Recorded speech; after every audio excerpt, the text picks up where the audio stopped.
का असल तो कारण ये है कि जिस प्रकार से सिरसा के हालात हैं, किसान आंदोलनरत हैं किसी इशू को लेकर कि कुछ किसानों के ऊपर जो मुकदमा दर्ज हुआ,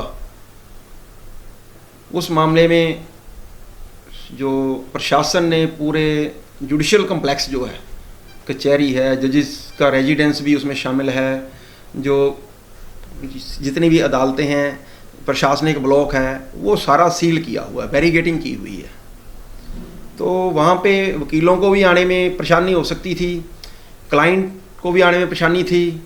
तो इसलिए हमने नो वर्क कर दिया कि किसी को नुकसान ना हो किसी का काम के मामले में, और अदालतों में एक ये मैसेज जाए कि कोऑपरेशन मिले, और जो भी एडवांस ऑर्डर किसी पार्टी के खिलाफ, किसी वकील के किसी केस में कोई एडवांस ऑर्डर पास ना हो, इसका पर्पज़ ये था। आज तो जो नो वर्क था ना जी, वो एक प्रिकॉशनरी मेजर्स था। प्रिकॉशनरी मेजर्स इसलिए था कि कल तक पोजीशन क्लियर नहीं थी। रात भी मेरी प्रशासन से बात हुई, सेशन जज साहब से भी बात हुई, तो हमने ये तय किया, हालांकि प्रशासन तो चाहता था कि नो वर्क ना हो, लेकिन मुझे मेरे वकीलों का ध्यान रखना है, उनकी सेफ्टी का ध्यान रखना है। यहाँ पे किसी वकील के साथ कोई अच्छी बुरी घटना घट जाए तो कौन जिम्मेवार है। तो उस प्रिकॉशनरी मेजर की वजह से मैंने ये नो वर्क किया था। डीजे साहब से मेरी बात हो गई थी, तो उन्होंने कहा जी ठीक है, बिल्कुल आपका कहना जायज़ है, तो इसलिए हमने ये किया है। आज हम देखते हैं, सारी स्थिति का मुआयना करते हैं, अगर हमें लगा ऐसा कुछ कि कंटिन्यू करना है तो हम कंटिन्यू करेंगे, नहीं कंटिन्यू करना है, अगर लोगों की आवाजाही रही। मेन बात तो यहाँ पे अदालतों में अगर क्लाइंट आएगा, साइल आएगा, गवाह आएगा, पैरवी करने के लिए कोई आएगा, तभी तो यहाँ पे अदालतों में काम चलेगा ना। अगर वो लोग नहीं आएंगे तो फिर अदालतों में काम कैसे चलेगा? तो फिर अदालतों में काम नहीं चलेगा तो वकील भी क्या करने आएंगे? हम तो यहाँ तभी आते हैं ना अगर अदालतों में कामकाज चलता है। अब अगर वो कामकाज हमें लगा कि सुचारू रूप से चलेगा तो हम कल से काम चलाएंगे। अगर हमें लगा कि सुचारू रूप से काम नहीं चलने वाला और फिर कोई सरकार की तरफ से कोई शरारत हो रही है तो फिर हम कल भी नो वर्क करेंगे जी। और कोई सवाल आपका? भारतीय जनता पार्टी, और मैं तो जहाँ जनसंघ को भी साथ लेना चाहता हूँ, आरएसएस की सोच ये है कि लोग अनपढ़ रहें, लोगों को आडंबरवाद में और रूढ़िवाद में जितना घसीटा जाए उस तरफ ले जाना चाहिए। लोग शिक्षित ना हो, लोगों को ज्ञान नहीं आना चाहिए। इसलिए संस्थाएं, जो शिक्षण संस्थान हैं, वो तो 2 साल से लगभग बंद पड़े हैं। लेकिन उन शिक्षण संस्थानों में भारतीय जनता पार्टी अपनी मीटिंगें कर रही है। मैंने तो आज तक नहीं देखा कि किसी राजनीतिक दल ने कभी किसी यूनिवर्सिटी में या किसी शिक्षण संस्थान में मीटिंग की हो। और ये पहला मुद्दा नहीं है, इससे पहले बहुत बार ऐसा आ चुका है। तो ये तो जो संस्थाएं हैं उनके साथ अन्याय भी है, और उन संस्थाओं को ये चोट पहुंचाने वाली बात है, उन संस्थाओं को ख़त्म करने वाली बात है। और ये बिल्कुल सोची समझी साजिश है भाजपा की और भाजपा सरकार की। बिना सोचे समझे कुछ नहीं होता। एक कहावत है इंग्लिश में, mistake repeated again is a decision. जो कोई गलती आप बार बार दोहराते हो वो गलती नहीं है, वो आपका फैसला है। इसलिए ये हमारे बच्चों के हितों के साथ, उनके भविष्य के साथ खिलवाड़ करना चाहते हैं, और हम कभी होने नहीं देंगे, ये हमारा कहना है। असल जो बात है ना जी, असल बात ये है कि सरकार नहीं चाहती कि शांति हो। नहीं तो ना तो किसानों को यहाँ बैठने की ज़रूरत है। क्यों बैठे हैं किसान? अब एक बात बताओ, 124A में किसी के ऊपर FIR लॉज हुई है। बाकी सेक्शंस जो भी है, किसी ने, अगर मैं यहाँ पे किसी को डिफेंड नहीं करना चाहता, अगर किसानों ने कोई पत्थरबाजी की है, कोई हिंसा की है, तो मैं उसको भी अच्छा नहीं मानता, वो भी गलत है। हिंसा करके कभी आंदोलन कामयाब नहीं होते। जब भी हिंसा हुई है आंदोलन फेल होगा।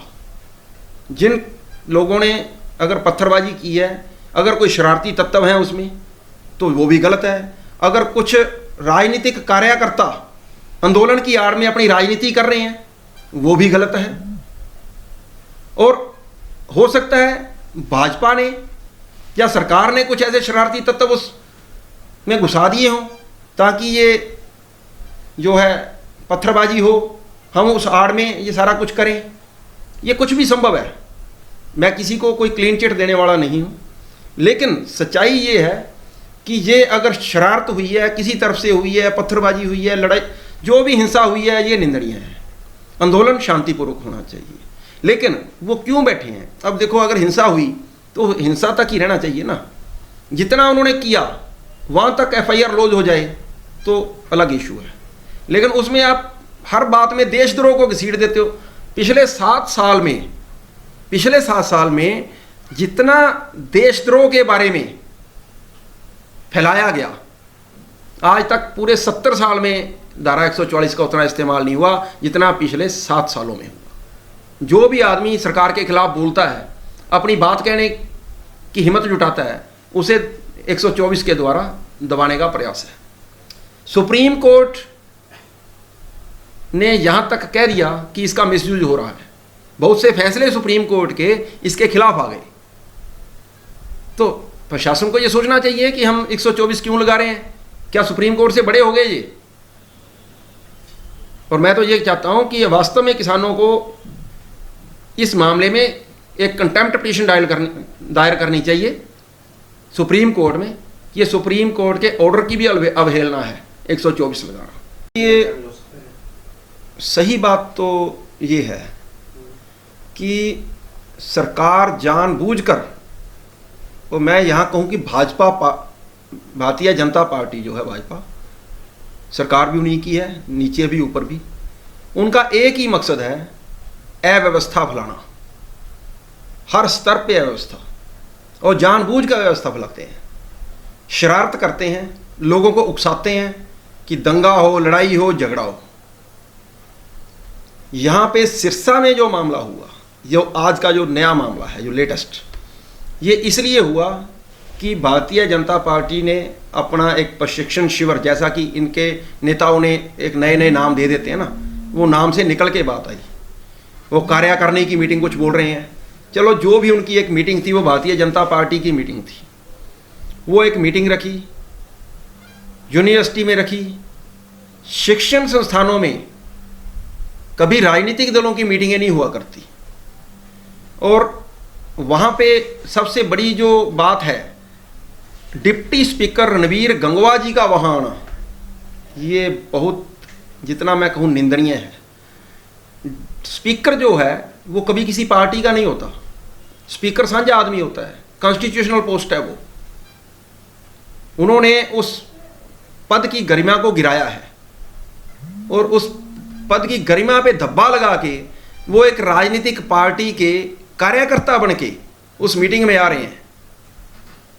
और बहाना ये दिया गया कि हरियाणा सरकार की उपलब्धियां वर्करों तक पहुंचानी है। क्यों भाई, और कोई आदमी नहीं है? बहुत से नेता हैं, बड़े बड़े नेता हैं, कोई मंत्री आ जाए, वो आके सरकार की उपलब्धियां बता सकता है, खुद मुख्यमंत्री आ जाए वो बता सकता है, सीएम, डिप्टी सीएम आ जाए वो बता सकता है, लेकिन स्पीकर के कंधे पे रख के आप बंदूक क्यों चला रहे हो? ये गलत है। और स्पीकर को भी सोचना चाहिए कि मेरे पद की गरिमा क्या है, और मैं राजनीतिक पार्टी का कार्यकर्ता होकर काम कर रहा हूं। अगर राजनीतिक पार्टी के कार्यकर्ता का काम करना है तो वही पद छोड़ दो, फिर ऐसे पद पे आप लोग इस पद पे बैठने के लायक नहीं हो।